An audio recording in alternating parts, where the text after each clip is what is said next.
আজকের ভিডিওটি আমাদের নতুন টেকনিশিয়ান ভাইদের জন্য। অনেক সময় কাজ করতে করতে দেখা যায় যে আপনার মাপ মেজারমেন্টে একটু ভুল হয়ে গেলে আমাদের পাইপটা কেটে বাদ দেওয়া লাগে, বা ভিতরে যে বাবরিটা বা পাইপের অবশিষ্ট অংশটুকু ফালাইতে না পারলে ব্যবহার করা যায় না। আসলে এটা ব্যবহার করা পুনরায় ব্যবহার করা যায়। যেভাবে দেখছেন, আমরা প্রথমে আঠা দিয়ে দিলাম, দিয়ে আগুন ধরিয়ে দিলাম। আঠা ভিতরে দিয়ে আগুন ধরিয়ে দিতে হবে, দিয়ে একটু অপেক্ষা করতে হবে নরম হওয়ার জন্য। দেখছেন, ঠিক এই পদ্ধতিতে করলে জিনিসটা আবার পুনরায় ব্যবহার করতে পারবেন।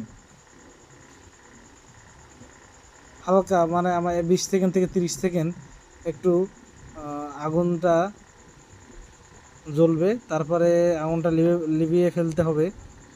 এই যে হালকা করে চাপ দিবেন, দেখবেন এই যে অবশিষ্ট যে পাইপটুকু ভিতরে থাকে এটি আবার পুনরায় কীভাবে খুলতে হয়, যে স্ক্রুড্রাইভার ভিতরে ঢুকিয়ে টান দিলে বের হয়ে গেল। এই যে এটি ব্যবহারের আবার পুনরায় এটি ব্যবহার করা যাবে, ব্যবহারের যোগ্য হয়ে গেল এটি।